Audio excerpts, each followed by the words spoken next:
Hello, everybody, and welcome back to Miami Total Football Radio. It's been a while if you're listening to this. You're about to find out. It's been a while since you've seen three faces in the lineup. For those of you that are watching, returning to Miami Total Football Radio on this week's show are both Alonso Contreras and Jose Armando, a.k.a. Island Jose, a.k.a. Cinco. Alonso still doesn't have a nickname. But don't worry, Alonso, because Simon, after like 2 years, we finally gave him his nickname. So it takes time. It has to happen organically. It can't be contrived and forced like a lot of things in MLS. Jose, we'll start with you because you're wearing a Club Motagua jersey, which is blue and red there. I like the red. I like the touches of red there. I don't know what year that's from, but very nice jersey. Jose, how are you? It's been a minute since we've had you on. Andrea has been picking up the slack, carrying the load, haciendo el duro trabajo. Yes, absolutely. No, I'm very, very excited to be back. I've been wanting to be back, but it's been very, very busy couple of weeks. But here I am. Couple of weeks, Jose. You know is you it know more? the last time you were on the show? When was the last time? Do you want to know? Yes, I do want to know. June 11th was the last time Jose Armando. Oh, yeah, a couple of weeks. It's almost 2 months. Couple of weeks, yeah. Yeah, but I'm back. I'm back, and I think this is perfect timing because we have a lot of topics to talk about. I mean, we've been chatting in the press box for the last couple of months, I should say, like you mentioned, and we've had quite a few conversations we agree on, and some others that we don't agree on. But it should be a fun show tonight. Yeah, no doubt. Qué raro. Yeah. Alonso, how are you, my friend? This is your first appearance in about a long time as well. No, it's May. June 17th for Alonso. So both of your faces, both of your voices have not been heard in a while. Summertime. I'm doing good, man. How are you guys? And I'm happy to be back to the show. And like Jose said, there's a lot to talk for Miami. From the red card. Well, we'll talk about the red card. We will talk about Javier Mascherano's comments about referees and their nationalities. Of course, we will talk about Lionel Messi's injury, and of course, we will preview Wednesday night's match against Pumas in the League's Cup. So very quickly here for the listeners, because the last show we did was the emergency pod, Simon Evans, aka Simon Dice, and myself. We did an emergency pod to talk about Messi's suspension. Well, there's been 3 games since then. 3 games. And we're not going to analyze and recap them like we used to because thankfully there's a new rule in place here for you guys, for both of you fellas. And it's been, so far we've been abiding to it, and it's done. It's been going very well. Otherwise, these will have to start coming out. But the show will only be an hour and 10 minutes. It doesn't matter if you have a lot more to say or you didn't get everything off your chest. That's it. An hour and 10 minutes. That's the new rule. Andrea and I have been doing a good job at it. And okay, so very quickly, we're going to recap what's happened since the last pod.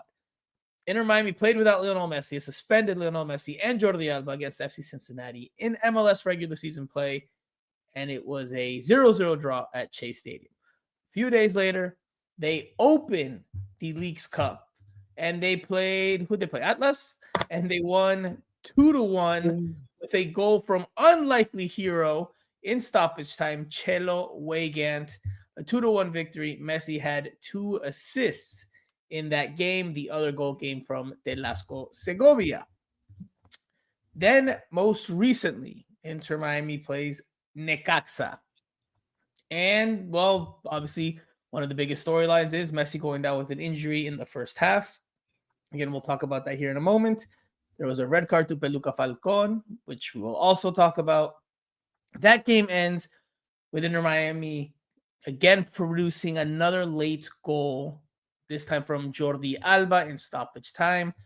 2-2 draw forces penalty kicks. Inter Miami wins the shootout 5-4. They made all 5 of their kicks from the spot. Sus 5 tiros del punto penal.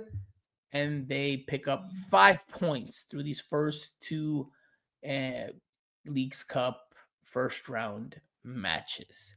So again, we're not going to recap it all. We're not going to dive into it all, but we will touch on the bigger talking points. And of course, the biggest one there is Lionel Messi's injury. Jose, we saw him go down there at Chase Stadium in Fort Lauderdale. Right in front of us. Yes. We thought it was because there was a play where he picks up the injury, is a play where he's dribbling by a crowd of defenders.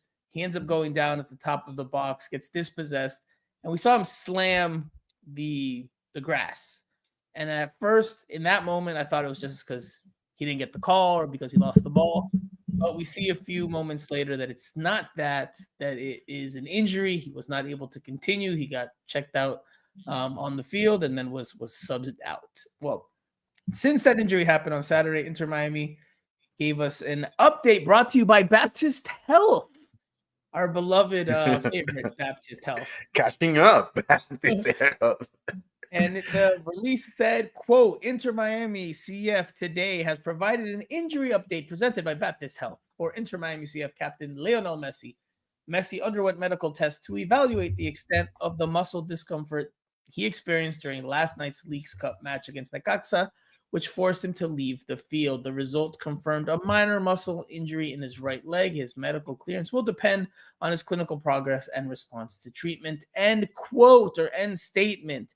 So a non-update update. He has a minor muscle injury in his right leg, and there's no timetable for recovery, at least publicly. Privately, there is 100% a medical timetable.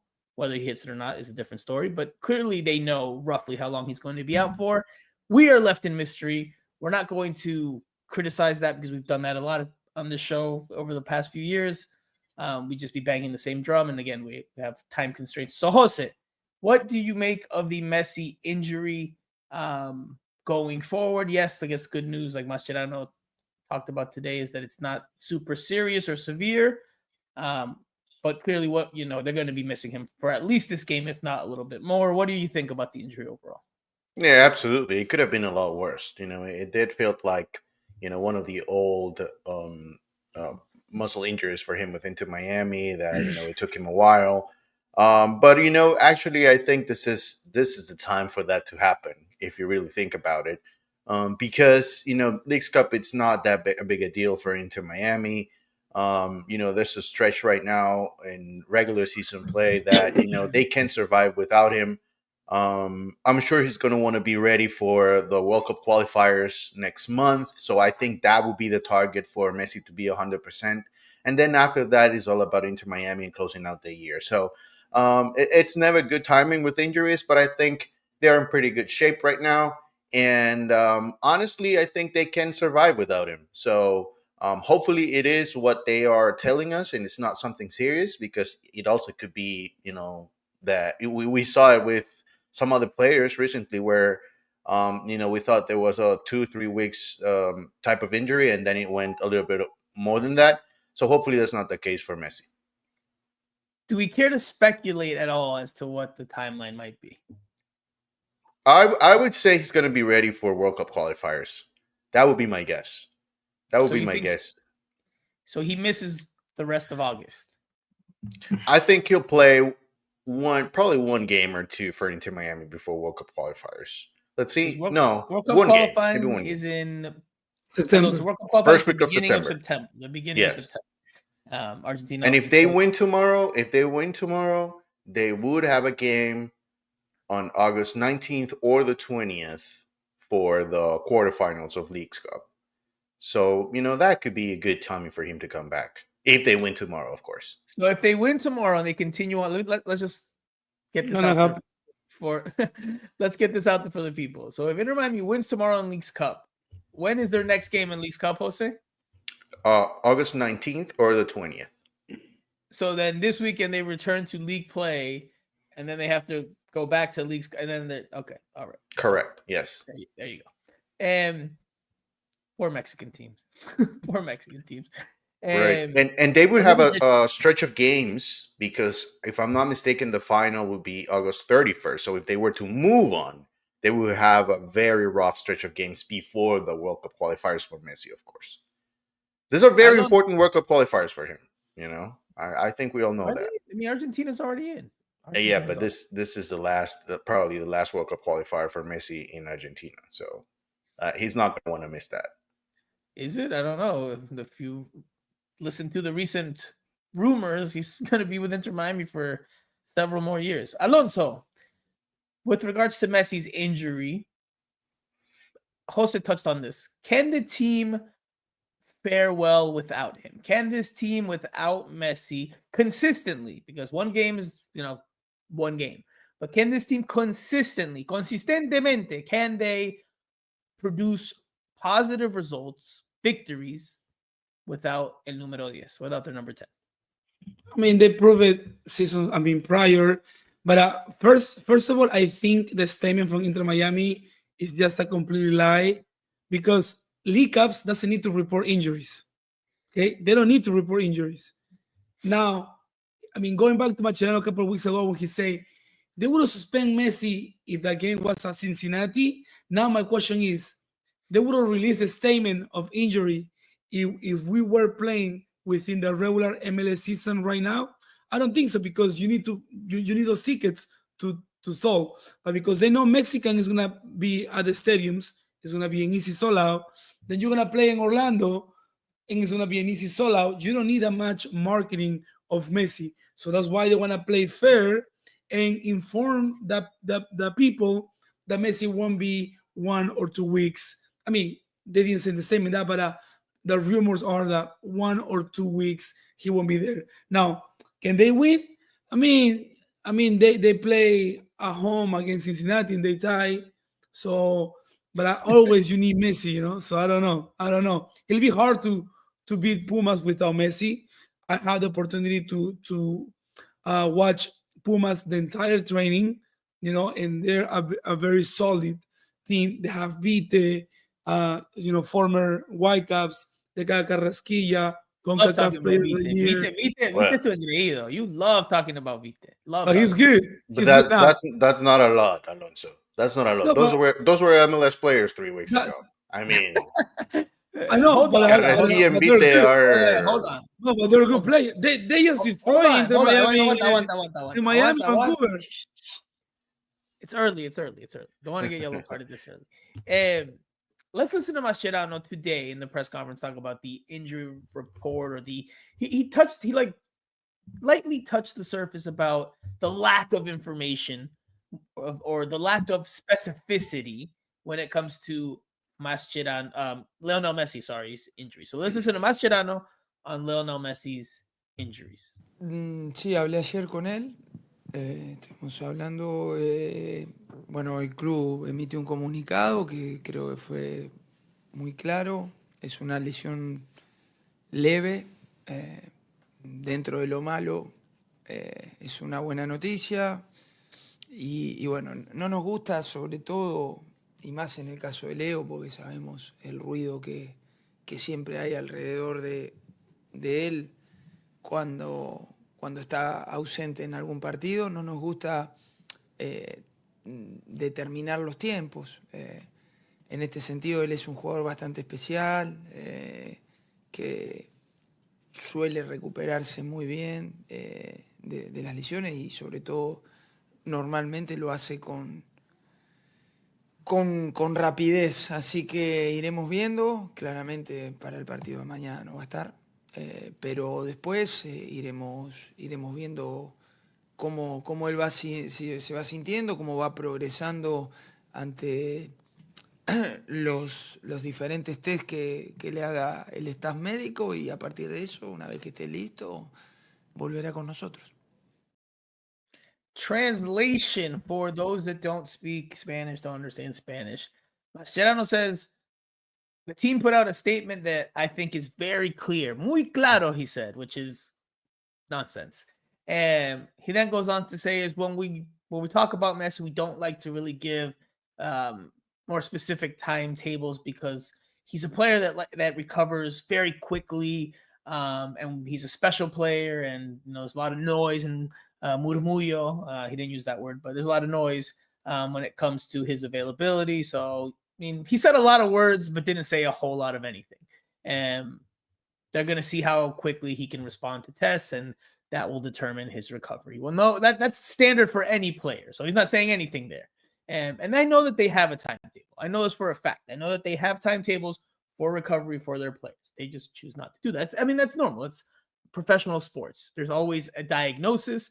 That diagnosis comes with an expected timetable for recovery. Doesn't mean it's exact, but they have an expected timetable. All the same, he confirmed Messi will not be in uniform against Pumas, which if you saw how Messi left the game on Saturday against Necaxa, you pretty much could come up with that conclusion yourself. Jose, back to you here.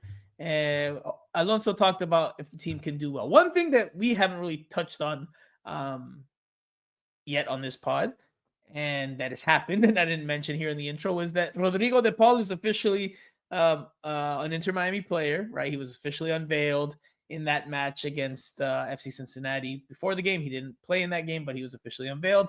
He starts and goes 90 minutes against Atlas. He starts and goes 90 minutes against Necaxa. So we've seen our first impressions of Rodrigo de Paul in an Inter Miami jersey. What have your thoughts been on the Argentine midfielder? Because I will say this. Yes, they lose Messi, but they still have 40 Ps on the field. I'm not saying they're breaking the rules, but in terms of the quality that they have, they go from having 5 DP quality type players to now 4 with and of course Messi's a big absence, but De Paul has helped raise the quality in that midfield. Yeah, no doubt. I think he's off to a good start. In my opinion, it's too much, a little bit too soon. I hope he's in pretty good shape because the last couple of matches it's been crazy hot here, crazy, and tomorrow I'm guessing it's gonna be more of the same. So I just hope that physically he's ready for this. If that is the case, I think they will be in pretty good shape. They will compete tomorrow even without Messi against Pumas. What we have seen from Rodrigo de Paul is he's been able to dictate the tempo at times in the middle, which is very surprising to me because there's not a lot of training sessions, at least that we know about. And I think he can be a difference maker, but he's going to need help because he's not a goal scorer and he will not be a goal scorer for this team. So Tadeo Allende, he needs to find a way to find the back of the net. Honestly, Tadeo Allende at this point is only starting because there's nobody else. And because Mascherano some people would doesn't trust argue Fafa. Fafa's there. He doesn't trust Fafa. He doesn't trust Fafa. Let's be clear about it. He doesn't trust him full 90 minutes. And to be fair, the last time Fafa started, he missed a couple of chances that didn't help his cause. But I would trust Fafa. We know Mascherano doesn't trust Fafa. And then Telasco, has been good. But at some he can score every game. And Luis Suarez, we know he's in a different stage. So bottom line, some either Telasco, Suarez, or Tadeo Allende, they're gonna have to step up, score some goals, and help out Rodrigo de Paul. We've heard from us 3. Let's listen to the comment section a little bit. Brad says, I expect to see more signings. De Paul's a great player, but we need 2 more players. Nick Smith says, perfect timing for Rodrigo de Paul to show up. We'll be fine while Messi is away. Look, I'll say this about De Paul. He's clearly, and this is not, I don't think this is shocking to anybody, but clearly you see the increased level of quality that there is in the midfield with him there as opposed to what was there before, right? Plenty of people like what Yannick Bright brings to the table.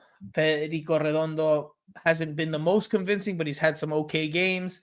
But you clearly see that Rodrigo de Paul is 2, 3, 4 steps ahead of them in terms of the quality he brings to that midfield. And look, you said you could see him being as a difference maker, but there needs to be a goal scorer there on the other end. I don't see Rodrigo de Paul being a difference maker. I don't see him being someone that's regularly getting assists and goals for this team. I do think he improves the team, but he did get 2 assists in his debut against Atlas. He got the assist to he gets the assist to Telasco Segovia.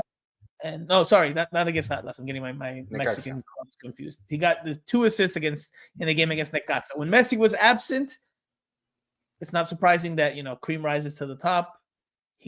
Rodrigo de Paul gets 2 assists. One to Telasco Segovia. Nice little header that Rodrigo de Paul won in that sequence to keep the ball going forward. And then he delivers the set piece that Jordi Alba, of all people, head home to tie the game in stoppage. I think, I think especially at this stage, this particular stage, which is similar to what we saw from Messi when he came in 2023 for Leagues Cup. At that point, Messi still had some of that, high quality soccer in him. I think Rodrigo de Paul, because he just finished playing the Club World Cup, he's still playing at that level. Eventually, he's going to slow down. I wouldn't expect Rodrigo de Paul to go higher from this. We probably see him shine because he's obviously a good player, and maybe above the not maybe above the average in MLS.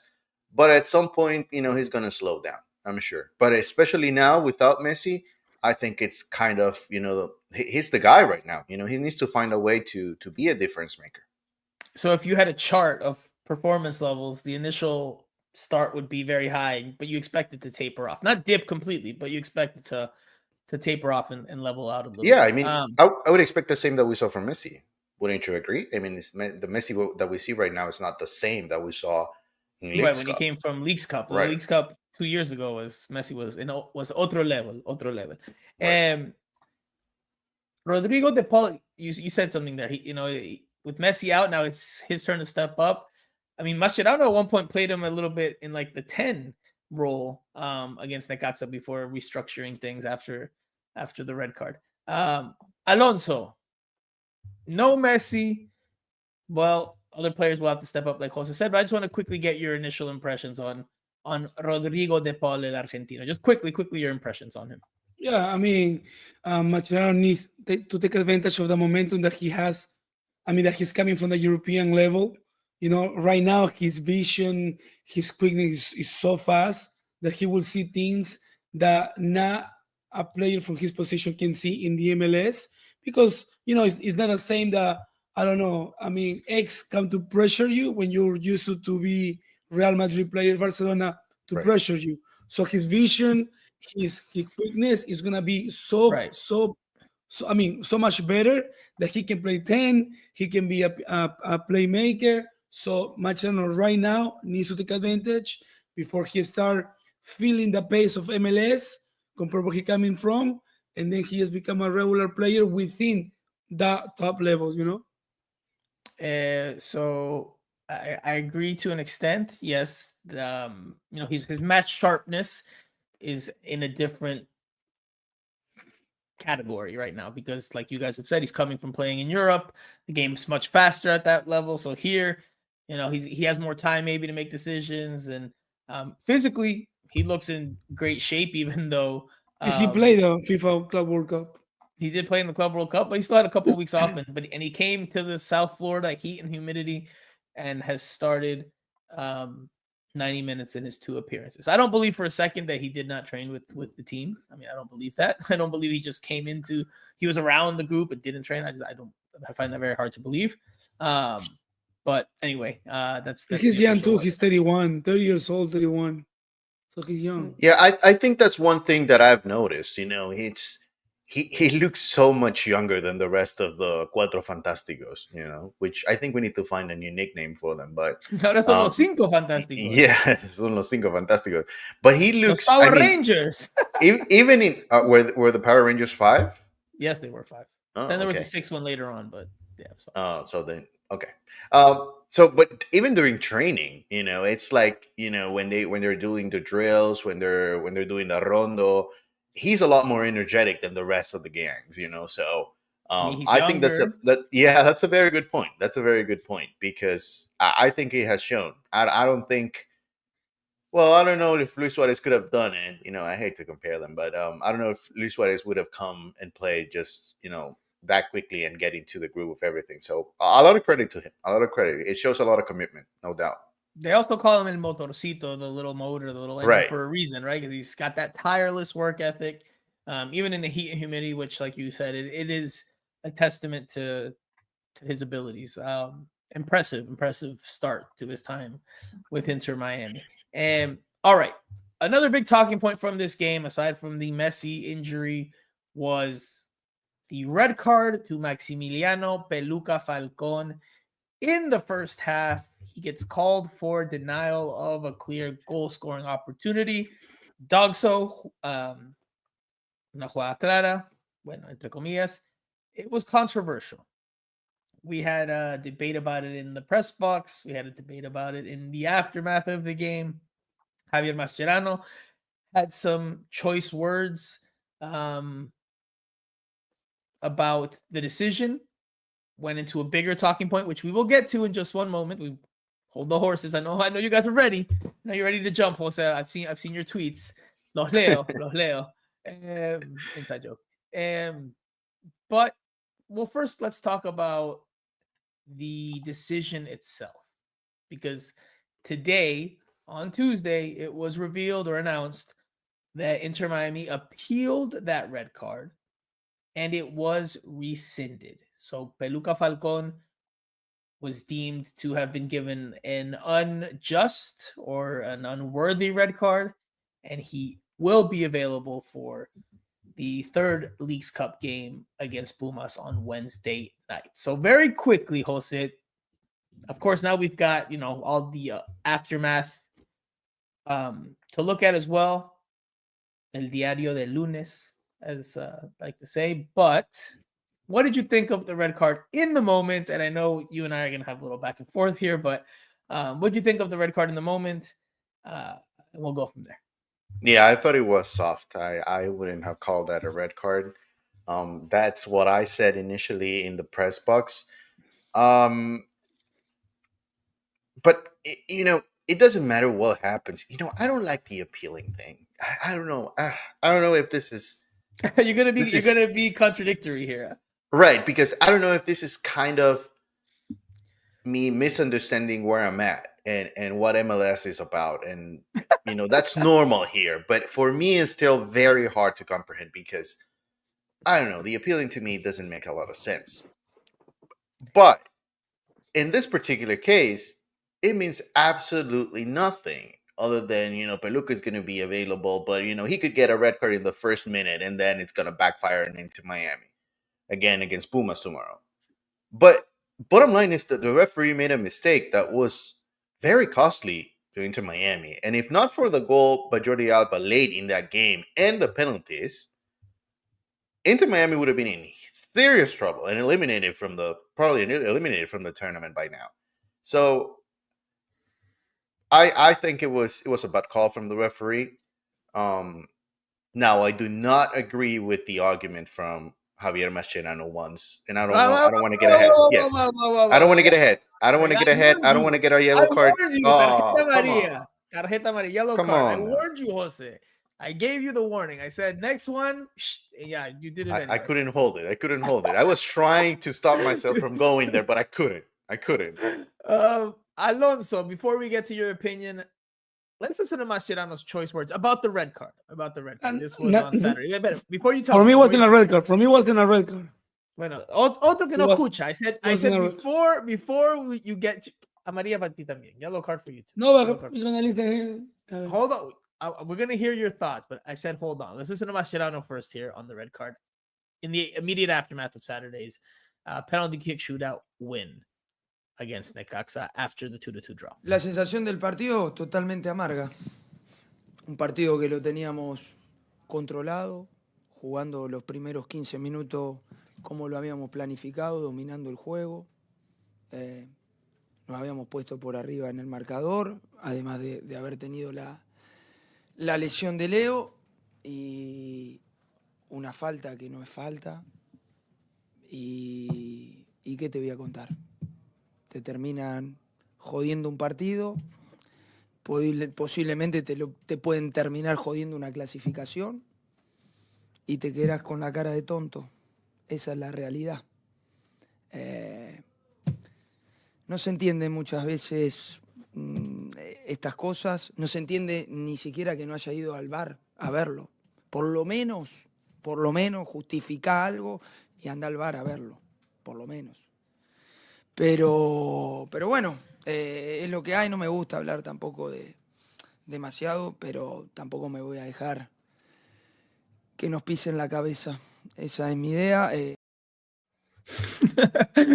Que no le pisen la cabeza, Alonso. Que no te pisen la cabeza. Don't let anybody step on your head, according to Javier Mascherano. Wait, for the translation. He says he's asked about his feelings after the game. He says he has a bitter taste in his mouth. Inter Miami, even though they lost Messi, that they were executing the game plan in the first 15 minutes. They were playing the game that they wanted to play. He said the foul wasn't a foul. He used the word jodiendo, which if you if you translate that to English would be like, well, the game got fucked. The game got fucked, right? That would be the translation. And then he's like, and it can fuck you in terms of qualifying for the next round, right? Te jode para una clasificación.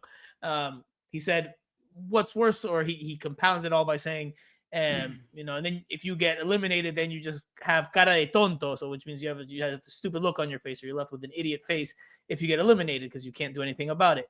And he ends it by saying, that they didn't go to VAR, that the referee did not go to VAR to even take a second look to decide whether it was a red card or not a red card. All right. Jose said it was soft, but that he thought it was not a red card. Alonso, you said before we listened to Mascherano that you think it is not a red card. No. Okay. So in the moment, and I already know what Jose is going to say. Oh, you're no. Oh, here it comes. There's no backtracking. Here. Let me text Petrico so he's watching. There's no backtracking. I agree with you. That's why I knew when you were almost contradicting yourself, I knew where you were going.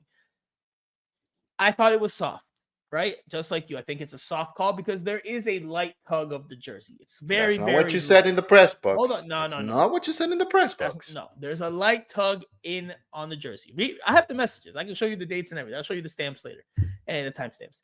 There's a light tug, right? Would I have called it? Probably not. Now, if the referee calls it, and this is what I said in the press box, if the referee calls it, then it's hard to overturn because you do see that he grabs the jersey, even if it's light, and even if the Necaxa forward falls to sell it because he feels that light tug. If he called it, it's hard to overturn. Same thing the other way. If the referee had not called it, it's not a clear and obvious error in the moment. So that's why I said if he called it, then it's a red card. If he did not call it, then I would have said, okay, then it's not. And all the same, Inter Miami appealed and they won the appeal. So it is deemed by the end of things not a penalty. Now, I mean, not a penalty, sorry, not a red card. Again, Toluca Falcon will be available for the midweek match. So in the end, Javier Mascherano got what he wanted, right? He gets the justicia. Justice is served. Inter Miami will have their player available. However, that still doesn't change the fact, like you were touching on earlier, that they still played with 10 men in that game, and they still needed a last gasp goal from their other fullback, right? The two fullbacks have become the heroes with late goals in the League's Cup. First Chelo Weigand and now Jordi Alba. They still had to find a way with 10 men due to that poor decision. Now, there was a Necaxa second yellow and a red card sending off in the second half to, level the playing field. But, and I know you think that was not a yellow card, a second yellow card either, Jose, but all the same, there you go. That's where things stand as of today. Now we will listen to Javier Mascherano's very controversial remarks about the referee, who is of Mexican heritage. Mascherano was asked post-game about having a Mexican referee officiate a game that involves a Mexican team and, of course, an American team that is Inter Miami. There's a lot of thoughts here. There's a lot we will dissect and discuss. Jose, I know you have your opinion and your thoughts. I don't necessarily disagree with your overall stance, but I think I disagree with your reasoning. Alonso, I'm not sure where you stand, but let's listen to Mascherano one more time first, and then we'll get into it, because this is a very complex talking point. ¿Qué pensás, qué opinás al respecto sobre que un partido que disputa el Inter Miami frente al Necaxa, en este caso, sea dirigido por un árbitro de México? No, Esa es la... está mal. Está mal. Y está mal, ¿qué te parece? Sí, ¿A vos te parece está bien? No. Ninguna competición la puede dirigir ninguna competición que se enfrentan dos equipos de diferentes países la puede dirigir un árbitro de un país que está participando el equipo. Después no sé cómo es la historia esta, no me voy a meter ni me interesa. Vos me estás preguntando qué me parece, está mal.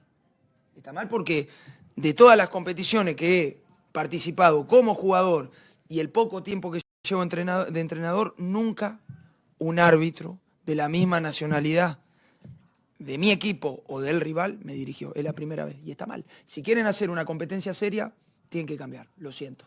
Esta es así de clarito. Y no quiero, no digo que el error es porque el árbitro, a ver, todos nos equivocamos, faltaría más. Me extraña que no haya ido al VAR. A ver, me extraña.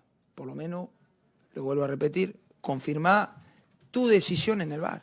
Confirmala. ¿Qué cuesta? 30 segundos más, 1 minuto. Van por cada cosa al VAR. Y no fueron por una expulsión que te cambia el partido. Nada, para mí está mal. They sound like Alonso and I when we go out on Night on the Town. Cada rato van al bar. Para cualquier cosa van al bar. Jose, all right. I know you want to get it off your chest. So, your thoughts.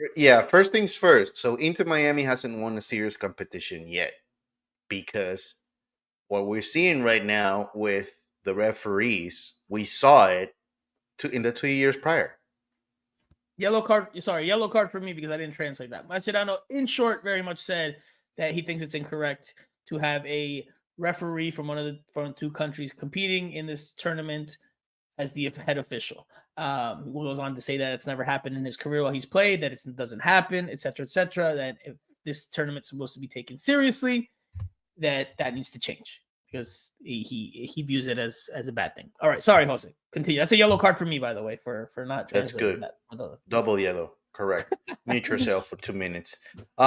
So yeah, no, I don't agree. I do not agree at all with Javier Mascherano. I get the sense of what he's saying, and I agree with it. But he's not understanding where he's standing. He's no longer playing at the highest level. This is an MLS-built tournament, and in MLS they believe in goodwill. They believe the referees are going to do the best job, and it doesn't matter where they are from. Now, I also get, the feeling as to why he's thinking this way. But I do apply that every time I see national team competitions because there's some sense of pride that this particular referee might be affected in his day-to-day because he's hurting his own country or some sort of connection between countries. But between clubs, it would be so hard to prove that this particular referee would actually want to favor Necaxa of all teams in Mexico. I mean, how can you prove that? There's no way of Mascherano proving that just because he's Mexican. Look, I'm from Honduras, a much smaller country with only 11 teams in the first division. And if I'm a referee, and I have a Motagua jersey right now with me, I'm a Motagua fan. That doesn't mean if Inter Miami plays Olimpia, I'm going to favor Olimpia just because they're Honduran. There's no way. I'm a Motagua fan, and I would never favor an Olimpia team in any sort of way. So, I mean, please, come on. Mascherano knows that. And he should understand the reality of the game here. And they have had referees from other confederations, but the reality right now is that CONCACAF, there's a Copa Centroamericana going on, there's a Caribbean Cup going on, there's the local competitions going on. So where are you going to get referees from? There's no way this should be that big a talking point. I think, it's just the frustration from what happened with the red card, which he was right about it. But, let's just not make this about a nationality because it isn't. Pedri Potter in the comment section says, goodwill, laughing my ass off. Is this even a competition? LOL. Alonso, I don't really know your stance in general on this one. We haven't really gotten a chance to talk since you were in Peru for a month, having a grand old time in El Var. So what do you think? What do you make of this? Because I disagree with our beloved Cinco in that. Look, there's a reason why in You asking me, international or you want tournaments. another Espérate, Euro but Cup for you? I want to give you both sides, so you tell me where you stand. Which side do you stand? And it's very clear. Either you're. I don't think Mascherano's wrong. I don't think I was still Mascherano's on the wrong. right. Okay. I don't know if Close is on the right or if I'm on the left. I don't know what you're saying here. And I don't think he's wrong in that you can't have you don't see it, right? You don't in a Champions League Cup final, Champions League final, you don't see the referee from one of the two countries officiating that game, right? So I don't think he's wrong. What he's saying is factually correct. But where you're right, Jose, I think, is that this is MLS. This is a completely fabricated tournament. The rules are not the same. And this is where I disagree with Mascherano. You can't argue it. It might not feel right to you, but I don't see Mascherano. I don't see you complaining about Inter Miami playing all three of its games at the Leagues Cup, not only in its home country, but in its home stadium. You don't travel at all for this tournament, while you have three visiting Mexican clubs come to your house, and you get to be in the comforts of your training facilities. You don't have to travel. You don't have to worry about any of that. You get to just play at home. He is taking issue with something that, in general, yes, would be an issue, but this tournament is not a serious tournament. This tournament is not a serious competition. We cover it because Inter Miami's playing in it, but our opinions of it, at least my opinion of it, is it's not a serious competition. It's not. We have fond memories of how Messi arrived 2 years ago and how he took the league by storm with his performances, his golazos that he scored throughout the competition. But this competition is not a serious one.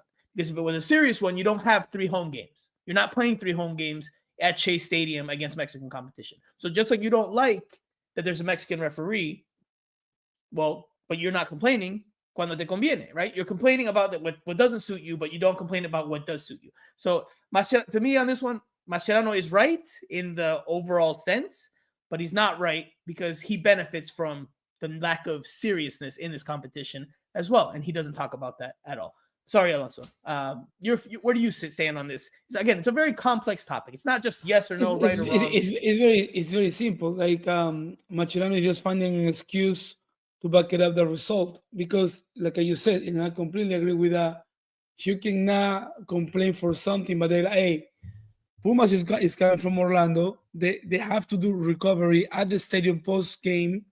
Atlas coming from Atlanta, same Necaxa. So there's a lot of things going on that you're just pointing one, but then when you think about it, there's another things that are not equal with Inter Miami or with the MLS teams.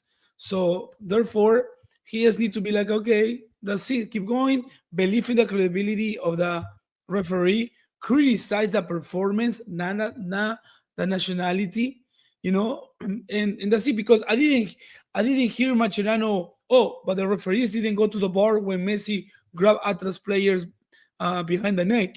That could be a suspension too for one game at least. So you can not only talk and get all mad when only favors you. You have to be fair and impartial when it comes to both reward or punishment. Yeah, plus it comes within MLS. I mean, how many times have we seen Rubiel Vasquez, be the head official for an Inter Miami game? And guess where Rubiel Vasquez is from? He's from Miami. I mean, anybody there and could say, well, he's going to try to favor Inter Miami, and that's why he calls. I mean, he's in every game for Inter Miami. I mean, it's MLS. It's MLS. Right. So he needs to find a way to understand this. Just 1 second. Can you put the last banner? I mean, the last message. Okay. Potter, Okay. journalists and media So should be the they ones asked asking for reforms, but in MLS, Yeah, they're the ones who support every stupid decision by the league. No. I mean, I can tell you by being in the Don Garber conference, I think a year ago or last MLS Cup, they asked him about that question, like, why League Cup doesn't play in both countries, and or 3 countries because Toronto, and he said that they agree to play this way, everything in the United States. So So Yeah, I just want to make clear. No, I know. But I just want to make clear that the media asked the people in charge for that question. Roberto says Franco. Just the same way. I'm sorry. Yes, one more. Just the same way that they agree to keep doing that schedule for this year: 7:30, 7:30, 7:30, 7:30, 7:30. It's the same. The same. Roberto says Franco, Mexico wants to play in the U.S. for money. That's not MLS team's problem. Okay, well then, shouldn't be Mascherano's problem if Mexican referees are chosen to officiate the league game, right? If these are just the rules and you just accept them, right? You just accept all the rules because that's how it is, because you're doing this for money. Then it is what it is, and he has no room to complain, just like Mexican teams have no room to complain. And what if they get an MLS referee for tomorrow? There's been other games. There's been games. Yes. The New York Red Bulls played. I'm blanking on who they faced. Monterrey. They had an American referee as the head official of that match, and the New York Red Bulls won that game with a goal in the 97th minute. So deep into stoppage time. So if you want to start the conspiracy theorist, then there you go. Why did they give so much stoppage time?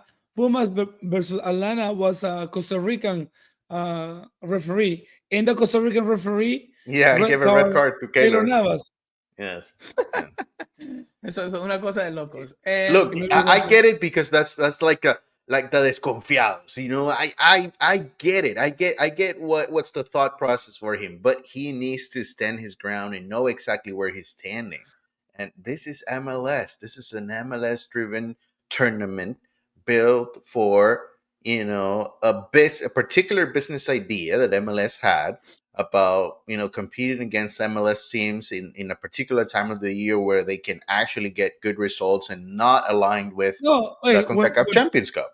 When MLS playoff comes and if Inter Miami is in a good seat, they need to ask him, do you think playing with so many years experience as a soccer player in Barcelona, Liverpool, Corinthians, whatever, do you think it's fair for the better seeded to have 3 games in round 1 just to make sure that they're going to qualify? Yeah. It's the same thing. Yeah. He's going to criticize some things, and then some others is just going to pretend he never saw them. You know? I know. Jose, you touched on it. Desconfiados, right? Now, for those who don't speak Spanish or understand Spanish, I mean, what is the reason, right, that generally speaking in international competitions, there's a rule where, or at least an unspoken rule, I don't know if it's an official rule, but at least an unspoken rule that says a referee from the countries competing cannot. It is a rule. It is a rule. Okay, so generally speaking, why does that rule exist? Because you don't want to give any extra reason for people to question the impartiality of a referee's decisions. Because if there's a tough, controversial call, you know, the referee's already going to be, you know, signaled out for favoritism. But if it's a referee from one of the countries that makes that call, then it's like, oh well, he's scheming. They gave him a briefcase before the match. That's why the rule exists. I know, but if you're complaining about that, okay, you also open a lot of doors. I mean, playing in the United States is another advantage. That's why 2023, 2024 was Miami and Columbus, no Mexican team. You know, but when you play CONCACAF and now the final is at the better seeded, and last 2 CONCACAF finals they went to Mexico, MLS lost. You know, but what I'm saying is you cannot be like oh no, I mean the rule says that, but yeah, but in international tournament you have to play home in a way. In a way, yeah. So I mean, you just cannot hold on to one rule. Have to be everything fair. In the sport. He's overlooking so many other things, you know, that are really more important, you know, in terms of Leagues Cup. But you know, then again, I think we're beating a dead horse here because, like, honestly, the tournament, you know, if you look at the stands, there's not a lot of people. I don't know what the future of the tournament is, but within this format and all the complaining that brings with it, I don't know if there's a lot of future for this tournament, to be honest. Like they're going to need to find a way to make something a little bit more interesting. You know, make it. You know, they might have to completely get rid of the Open Cup. You know, to make it, you know, a little bit more of a bigger stretch so that actually MLS teams can go over and play in Mexico. I don't know what it is, but they're still trying to figure things out. And one of those things is the referees. And Mascherano should know that. He should know that. If he prides himself on watching, then, he forgot to look at the referees in every single game that he has been watching in this competition, because that was not the first game that it happened. It's been happening every single. I think there were only a few games that had referees from other confederations, but for the most part, it's going to be MLS and Mexican referees because they're off. The leagues are not on. These men probably have some mental problems or sentido social because we criticizing we criticizing the format doesn't need to be bicho lovers. Alonso, let me read the comment because some people just listen. Some people don't watch the show. Some people just listen to the show. So if you just start talking random things, then people that listen to the show are not going to understand what you're talking about.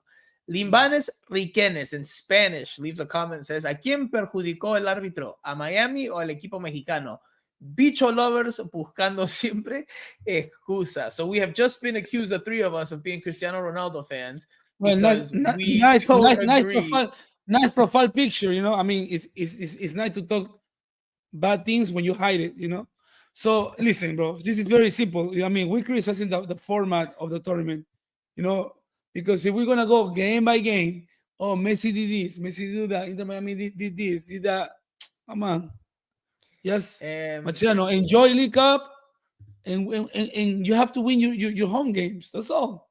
You take the good with the bad. You take the good with the bad, right? Just like there's Mexican referee, you also get 3 home games at Chase Stadium. It's going to be hard to beat Pumas tomorrow. Let's listen to Rocco Rios Novo, Inter Miami's right now starting goalkeeper, because he was asked the same question about the referee being of Mexican heritage or Mexican descent, and Rios Novo had a completely different answer. ¿Genera algo que el árbitro haya sido de México? No, la verdad no me genera nada. Porque Mascherano en la conferencia de prensa dijo que no estaba de acuerdo. Y bueno, al final cada uno tiene su punto de vista. Yo personalmente trato de enfocarme más en lo que podemos manejar nosotros, que es lo que es dentro de la cancha. Después los árbitros particularmente siento que hacen lo mejor para nosotros, como nosotros lo hacemos dentro de la cancha. Ellos están haciendo su trabajo. Después es así, obviamente cada uno puede opinar, pero... To summarize, he says, everybody has their opinion. He didn't necessarily agree with Mascherano's opinion. Says referees try to do the best job they can, just like players try to do the best job they can, coaches try to do the best job they can. He said the fact that the referee was of Mexican heritage didn't generate anything from him. Whether that's true or not, that's what he said publicly. Rocco is Mexican, by the way. He is Mexican, so the referee should have favored Inter Miami. His compatriot. But he played for the Argentine national team. He played for the Argentine youth national team. He's Mexican. Who? He's Mexican or he's Argentinian? Who? He's Mexican. Rocco Rios Novo is Mexican. Pero ha jugado para la selección juvenil de Argentina. Entonces he's eligible. He's eligible to play for the Mexican national team. Stancy says he's only half Mexican. So now I'm he telling only gets you, half a yellow card, okay, then, half a foul. So I'm telling you, Rocco Rios Novo's father is best friends with the referee. They went together to high school and they lived together for a couple of years. I mean, that's as much information as you can prove it, as much as Mascherano can prove that the referee wanted to favor Necaxa. Why? How? Where's the connection there? How? The briefcase.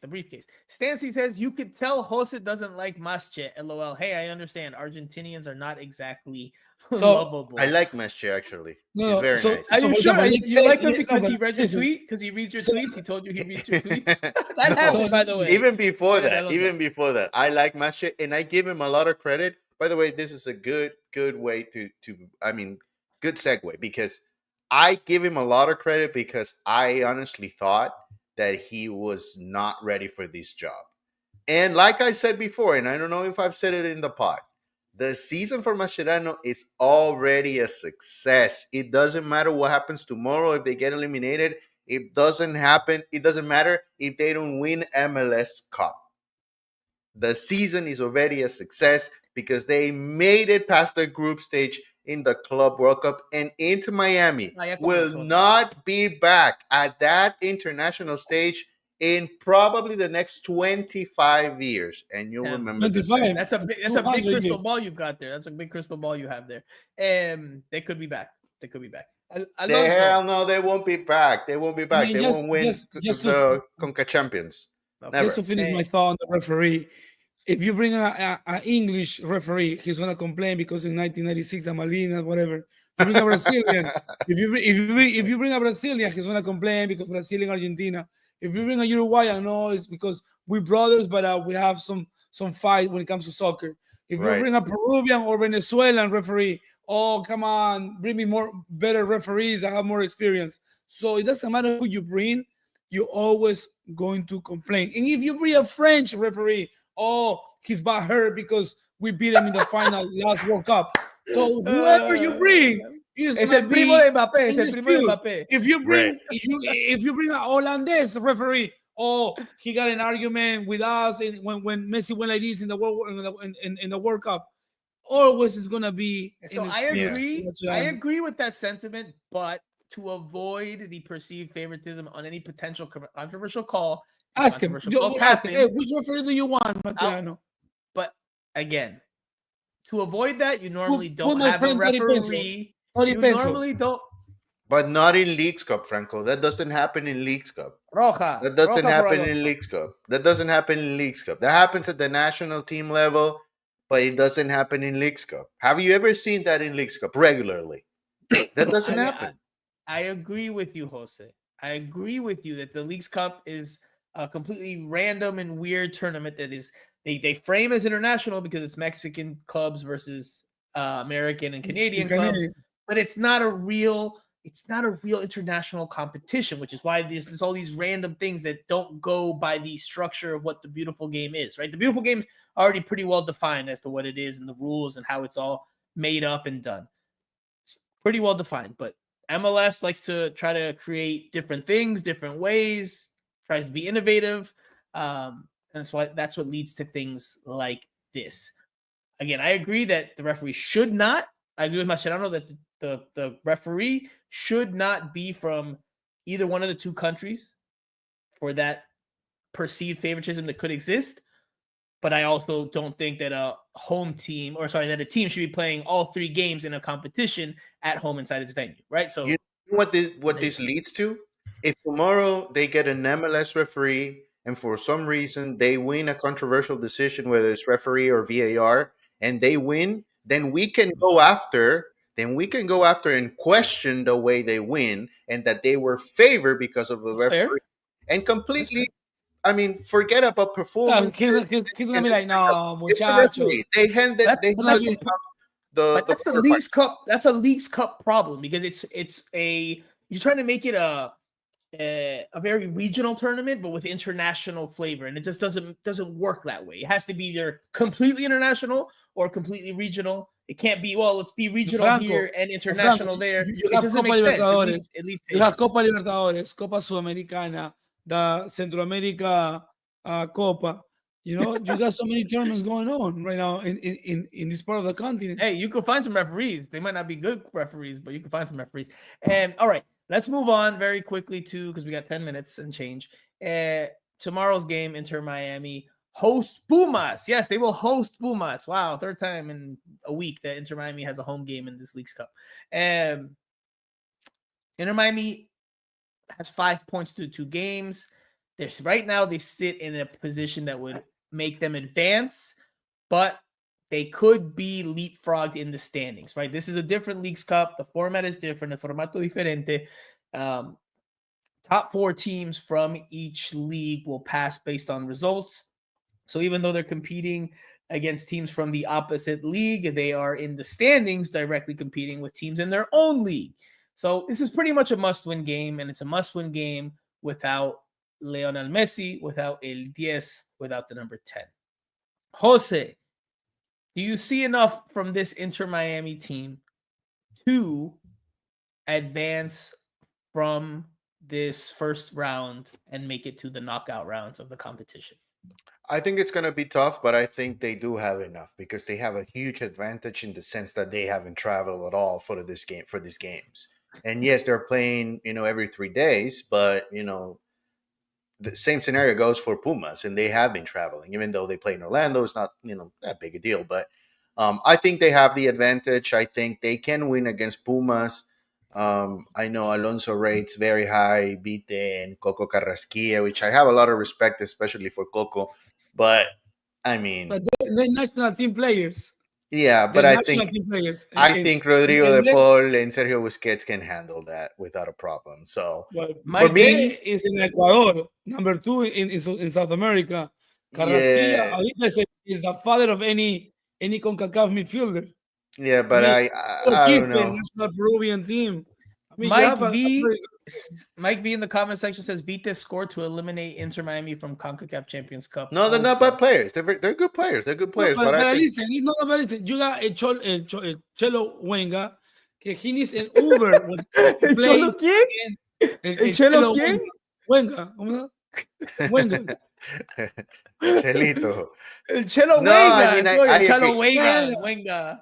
I'm not saying they will El Chelo- overpower Pumas. El Chelo needs an Uber XL to catch a winger that is fast. We see Angulo, against yes. Angulo. No. I agree. With Angulo for Orlando City. Buanga destroyed him. I don't know where he keep looking his waist in the Chelsea Stadium. No, absolutely. It's I gonna be agree an with you. open door. They're a very good team. Luckily, you got Falcon. Alonso says yes or no. Pumas gonna win 3-0. 3-0. All right. So Inter Miami does not qualify and they get goleada. They meten una goleada. So Inter Miami loses by a lopsided result. Look, so the possession is gonna be by Pumas. I don't, regardless Busquets, De Paul. Now they need to find. He needs to be smart. That's what I'm saying. I don't like. I mean, he doesn't like Fafa. But if you watch the videos from Pumas, I mean, as a Mascherano, I'm talking. Hey, it's gonna be moments that we're gonna be playing in our half. We need a fast player. Unfortunately, regardless he doesn't like it, Fafa probably is the fastest player that you have. Put him on top. okay. But But you say they you're lose. gonna win. You say they lose. The bigger yeah. I mean, point. what I saw on both teams, I mean, without Messi and Navas, I think Pumas is gonna win. But if you're gonna think like a coach, Miami can win if they use the right. See, this is why the show goes strategy. so long. I ask a very specific question and then it just goes por las ramas. They go all over the place. No, It's like you wanna make a point. Hey, who's gonna win? This team, this team. You wanna, of course, the team that you like more, or the team that you watch more. But then if you wanna think like critical thinking is different, you know. I think it's So- going to be tight, but I think Inter Miami wins. And then remember, both teams really need to win this game. If they win, they move on. I mean, the Y fuera la draw, brasa. and even Y fuera la brasa. you already lost one point on la brasa this year, my friend. I'm missing mine, by the way. Well, And pero and you and bet against Inter Miami. Hold on. Can I say my prediction? Can I you make have my 6 prediction? minutes and 22 seconds. That's Go what I'm ahead. saying. You guys are just loud. Alonso already got a red card. Jose, you're just still on caution, but don't I flirt with the I line. might ask for a red card. You Don't never flirt with know. the line, Jose. Don't flirt with the line. I might like red cards. I mean, Inter Miami tradition. I predict this. Look, I'm gonna give you an overall analysis here.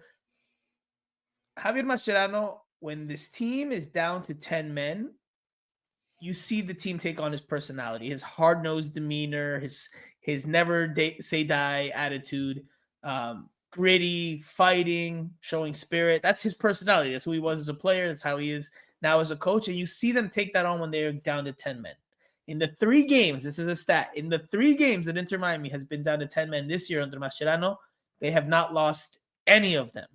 They won 1 and tied 2. That's remarkable feat, and that's, to me, a testament to Javier Mascherano. But that's when they have 10 men. When they have 11 men and the game is different and it's not about being scrappy and having to fight and claw and just through sheer will and desire fight through, when it's a little bit more about the football, then Inter Miami tends to struggle a little bit more. Both of these wins, again, like Jose and I discussed, came with late goals, the win and the draw came from late goals through the fullbacks of all people, Chelo Weigand and Jordi Alba. I do not think that they win tomorrow. I do not think they get.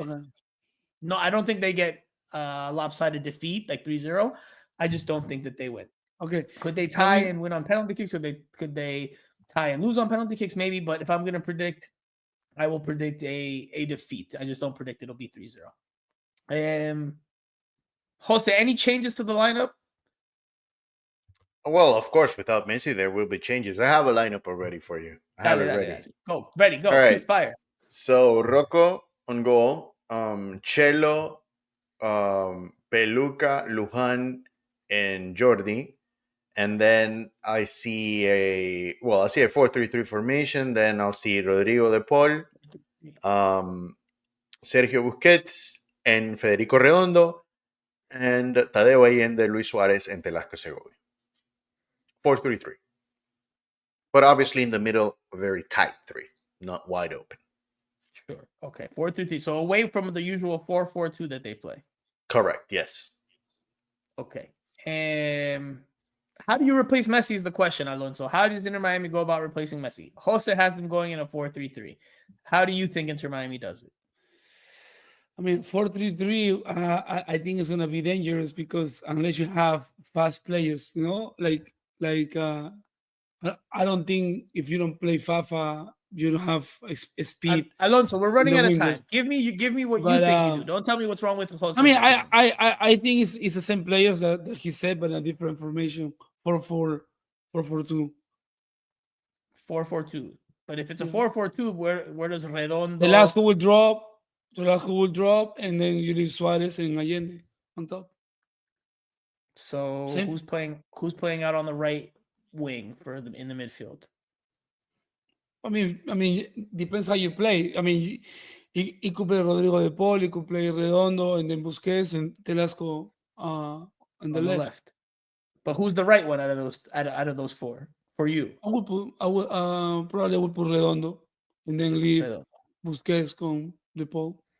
So I would go with your formation. I think Mascherano does almost never trots away from the 4-4-2, almost never. So I expect him to go 4-4-2. Jose made a good shout that Lujan probably starts in for Noah Allen after sitting the last game. Whether we agree with that or not. Up top, I think you could be right, Alonso. I think we could see Tadeo Allende and Luis Suarez. You need a speed. I think the midfield will be different. I think it's going to be Busquets and De Paul in the middle. I think you'll have Telasco Segovia on the left, tucking in to give Jordi Alba the room to run forward. But I think on your right midfield spot, I think it'll be Benjamin Cremaschi. I think he will get the start with Tadeo Allende going into the front line.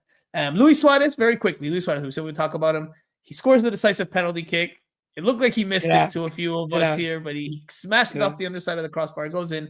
But he had a horrendous game. It's one of the reasons why I just don't see Inter Miami winning tomorrow. They're not getting a whole lot out of him. They're not. And in the last game, it was tough to watch at times. There were laughs in the press box when he fell over on his own in one moment. You know, he was looking for fouls. It's just not coming off for him. He clearly is past it. Well, he played well without Messi against Cincinnati. He had a good game against Messi. I don't know if I agree. I mean, but that was one of the I don't know. I mean, for me, Suarez is a legend. He's a legend. No one takes that away from him. Number 9 I ever seen. No one takes that away from him. He's the second best number 9 I ever seen. You know. But that doesn't have to do with this present today. But I mean, to laugh for someone like, you know, someone at his prime. I'm telling you what was in the press box. Number 9 in the world. Some people laughed. It was. It's sad to see. It's sad to see because he clearly looks like he's past it. Looks like he's past it, and he's not scoring a lot. You know, Mascherano keeps talking about his other. I'm putting my money on Suarez. He scores tomorrow. Recorded. Bro, Clip when this. you have Suarez, No, but in the PK, the way he kicked it was amazing, man. Unstoppable. It was unstoppable, but the game is 90 minutes, and there's more than just a penalty kick. But in a lot of facets, he's just not playing well. No. For me, he played well. What is, they're not really getting a whole lot of their number 9. Anytime a number 9's not scoring, and Suarez has not scored a lot this year, just talk about everything else they do. Oh, the whole. But he creates. Look the pass that he made. And to number Fafa 9 is also supposed to Cincinnati. score. That's their main job. Their main job is to score. Depends. Depends now. No, He's because he's leading the way on assists for Inter Tunde Miami, Balak says I Yes. wouldn't bet on that. and Jose. he's going to break the record for assists for Inter Miami. hey, in this listen, middle bro. season. Listen, Franco. He's not the number 9 that we saw when younger, but he has so much experience that he doesn't need to score. He can just assist. Well, when And Messi's look not what there, and you have to rely on Tadeo Allende, Telasco Segovia, you need Luis Suarez to score. Because who else is But going to look score? what he- Telasco's going to score to as well. score. Jose But said, look Jose said the it, but pass that he Telasco's not going to score Look every the game. pass that he made to Telasco's not gonna Fafa score against every game. Cincinnati. Look the pass that he made to Fafa against Cincinnati. Okay, He- great. And also- one to it's Suarez Tadeo fault. as well. It's You would Suarez okay. fault. No, but it's Suarez fault. All right, we're gonna leave it there because we're at an hour and 10 or hour and 11. I We have mean, to leave it there. Jose but has the to guy go has- watch. The guy has Motagüita. two players. Look. Okay, Motagua tiene que ir ahí contra el poderoso Look. Panamá. Suarez can put as many great passes as you want, but if the other players are not natural goal scorers, then they're not going to score a whole lot of those chances, regardless of if you put them on a plate or not. You need goals from different players. Jose said it earlier. You can't expect Velasco to score every game. Tadeo's in a bad run of Fafa. form. So But when I'm telling you, Fafa. Messi is not around, you need someone to step up and score goals. That should be your number 9. That Allende. should be Or Luis Allende. Suarez. Or Allende. I Yeah, mean, Allende I wouldn't put. I don't put it on Allende's back to win a game for you. I would put it on Suarez's back, but he's just not getting. No, it but the done chances right now. that Tadeo No, but- Allende but had Suarez before, create too. I mean, he should score. Suarez more. create. Bueno, we'll leave it No, there. no, maybe- It's a juicy, beautiful Uno de mis football- ídolos, Suárez. football debate. Suárez, mañana 2 goles para Franco. We're gonna have a Suarez celebration pod on Friday when he scores a hat trick tomorrow. Ahora sí No, que, just one goal, que gane just Inter one. Miami. Stancy says Allende has been horrendous lately. Tunde Balak says when Messi's there, Messi plays the role better. Suarez becomes a bit redundant, almost clogs up midfield sometimes. All right, we'll leave it there. Comment section. There was a lot of comments. I tried to get to as many as I could. I wish I could have gotten to more, but you have to keep it in this tight window of an hour and 10 minutes and change. So we'll leave it there. We will be back. Probably not this week. I mean, even if Suarez scores a hat trick, I don't see it happening. But we'll be back next week. See On how things Sunday. stand for On Inter Sunday, Miami. el clásico. El Clásico. Alonso will be there because he resides in Central Florida. We'll be back at some point in the next few days. I'll let you guys know as to when. As always, give us a like, a comment, a share, a subscribe. Thank you for tuning in, whether it's on YouTube and you're watching or after the fact and you are listening. So for Jose Armando, a.k.a. Island Jose, a.k.a. Cinco, for Alonso Contreras, who has no nickname yet, I am Franco Panizo. You have been watching or listening to Miami Total Football Radio, the show. We will talk to you guys again very, very soon.